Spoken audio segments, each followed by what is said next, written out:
ओम नमः शिवाय। हर हर महादेव। 16 सोमवार व्रत कथा। एक बार शिव जी और माँ पार्वती मृत्यु लोक पर घूम रहे थे। घूमते घूमते वे विदर्भ नगर के अमरावती नामक नगर में गए। उस नगर में एक सुंदर शिव मंदिर था, इसलिए महादेव जी माँ पार्वती के साथ वहां रहने लग गए। एक दिन बातों बातों में माँ पार्वती ने शिव जी को चौसर खेलने को कहा। शिव जी राजी हो गए और चौसर खेलने लग गए। उसी समय मंदिर का पुजारी दैनिक आरती के लिए आया। पार्वती ने पुजारी से पूछा, बताओ हम दोनों में से चौसर में कौन जीतेगा। पुजारी भगवान शिव का भक्त था और उसके मुंह से तुरंत निकल पड़ा, महादेव जी ही जीतेंगे। चौसर का खेल खत्म होने पर पार्वती जी जीत गईं और शिव जी हार गए। पार्वती जी ने क्रोधित होकर उस पुजारी को श्राप देना चाहा, तभी शिव जी ने उन्हें रोक दिया और कहा कि ये तो भाग्य का खेल है, उसकी कोई गलती नहीं है। फिर भी माँ पार्वती ने उसे कोढ़ी होने का श्राप दे दिया और उसे कोढ़ हो गया। काफी समय तक वो कोढ़ से पीड़ित रहा। एक दिन एक अप्सरा उस मंदिर में शिव जी की आराधना के लिए आई और उसने उस पुजारी को कोढ़ को देखा। अप्सरा ने उस पुजारी को कोढ़ का कारण पूछा तो उसने सारी घटना उसे सुना दी। अप्सरा ने उस पुजारी से कहा, तुम्हें इस कोढ़ से मुक्ति पाने के लिए 16 सोमवार का व्रत करना चाहिए।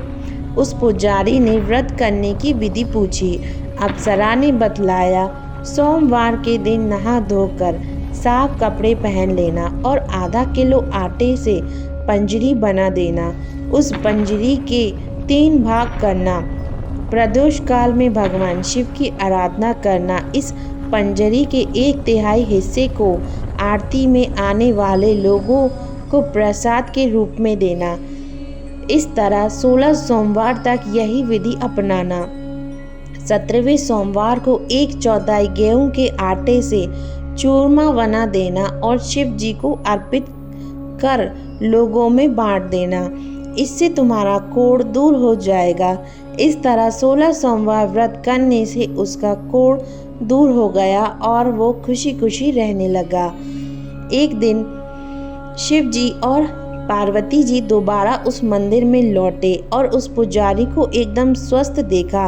पार्वती जी ने उस पुजारी से स्वस्थ लाभ होने का राज पूछा। उस पुजारी ने कहा कि उसने 16 सोमवार व्रत किए जिससे उसका कोढ़ दूर हो गया। पार्वती जी इस व्रत के बारे में सुनकर बहुत प्रसन्न हुई। उन्होंने भी यह व्रत किया और उससे उनका पुत्र वापस घर लौट आया, आज्ञाकारी बनकर। कार्तिकेय ने अपनी माता से उनके मानसिक परिवर्तन का कारण पूछा, जिससे वो वापस घर लौट आए। पार्वती ने उन्हें इस सब के पीछे 16 सोमवार के बारे में बतलाया। कार्तिकेय यह सुनकर बहुत खुश हुए। कार्तिकेय जी ने अपने दूर गए ब्राह्मण मित्र से मिलने के लिए उस व्रत को किया और 16 सोमवार होने पर उनका मित्र उनसे मिलने विदेश से वापस लौट आया।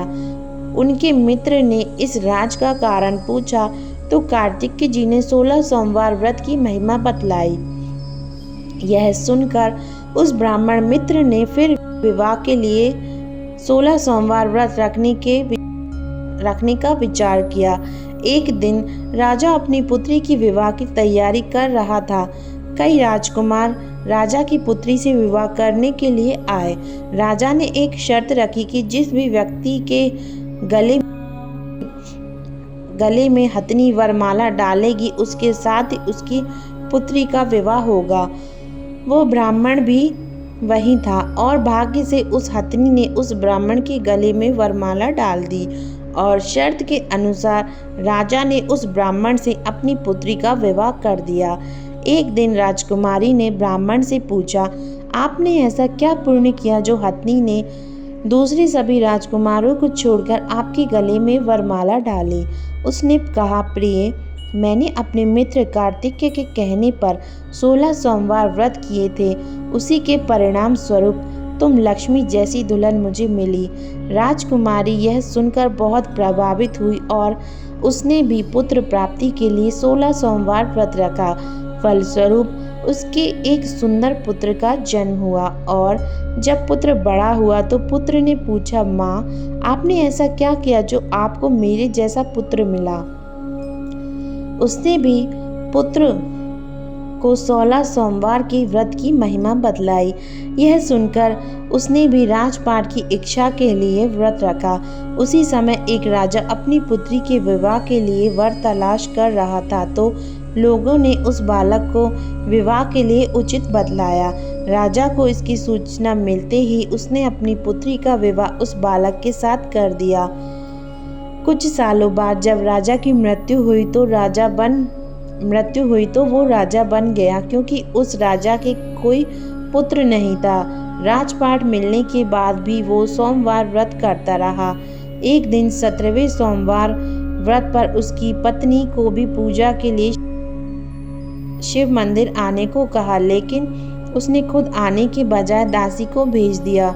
ब्राह्मण पुत्र के पूजा खत्म होने के बाद आकाशवाणी हुई कि तुम अपनी पत्नी को अपने महल से दूर रखो, वरना तुम्हारा विनाश हो जाएगा। ब्राह्मण पुत्र ये सुनकर बहुत आश्चर्यचकित हुआ। वापस महल लौटने पर उसने अपने दरबारियों को भी यह बात बतलाई, तो दरबारियों ने कहा कि जिसकी वजह से उसे राजपाट मिला वो उसी को महल से बाहर निकालेगा, लेकिन उस ब्राह्मण पुत्र ने उसे महल से बाहर निकाल दिया। वो राजकुमारी भूखी प्यासी एक अनजान नगर में गई। वहाँ पर एक बूढ़ी औरत धागा बेचने बाजार जा रही थी। जैसे ही उसने राजकुमारी को देखा तो उसने उसकी मदद करते हुए उसके साथ व्यापार में मदद करने को कहा। राजकुमारी ने भी एक टोकरी अपने सिर पर रख ली।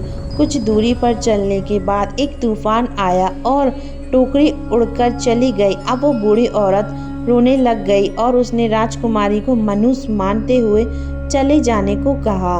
उसके बाद वो एक तेली के घर पहुंची। उसके वहां पहुंचते ही सारे तेल के घड़े फूट गए और तेल बहने लग गया।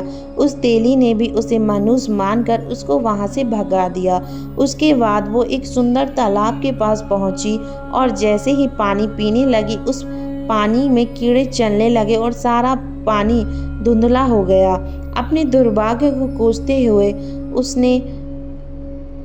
उसने गंदा पानी पी लिया और पेड़ के नीचे सो गई। जैसे ही वो पेड़ के नीचे सोई उस पेड़ की सारी पत्तियां झड़ गईं। अब वो जिस पेड़ के पास जाती उसकी सारी पत्तियां गिर जाती थीं।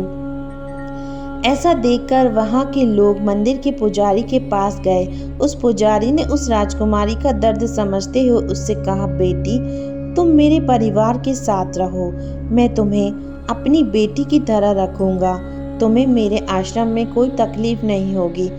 इस तरह वह आश्रम में रहने लग गई। अब वो जो भी खाना बनाती या पानी लाती उसमें कीड़े पड़ जाते। ऐसा देखकर वो पुजारी आश्चर्यचकित होकर उससे बोला, बेटी, तुम पर ऐसा कौन सा कोप है जो तुम्हारी ऐसी हालत है? उसने वहीं शिव पूजा में ना जाने वाली कहानी सुनाई।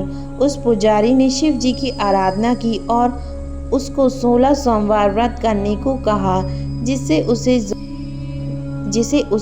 जरूर राहत मिलेगी। उसने 16 सोमवार व्रत किया और 17वें सोमवार पर ब्राह्मण पुत्र उसके बारे में सोचने लगा, वह कहाँ होगी, मुझे उसकी तलाश करनी चाहिए। इसलिए उसने अपने आदमी भेजकर अपनी पत्नी को ढूंढने को कहा। उसके आदमी ढूंढते ढूंढते उस पुजारी के घर पहुंच गए और उन्हें वहां राजकुमारी का पता चल गया। उन्होंने पुजारी से राजकुमारी को घर ले जाने को कहा, लेकिन पुजारी ने मना करते हुए कहा कि अपने राजा को कहो कि खुद आकर इसे ले जाए। राजा खुद वहां आया और राजकुमारी को वापस अपने महल लेकर आया। इस तरह जो भी यह 16 सोमवार व्रत करता है उसकी सभी मनोकामनाएं पूरी होती हैं।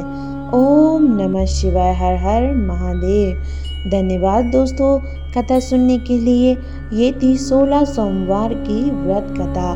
भगवान शिव, माँ पार्वती आप सभी की मनोकामनाओं को पूरी करें। ओम नमः शिवाय। हर हर महादेव। चैनल को लाइक करें, शेयर करें, सब्सक्राइब करें और कमेंट में भोलेनाथ और माँ पार्वती की जय जरूर लिखें। धन्यवाद।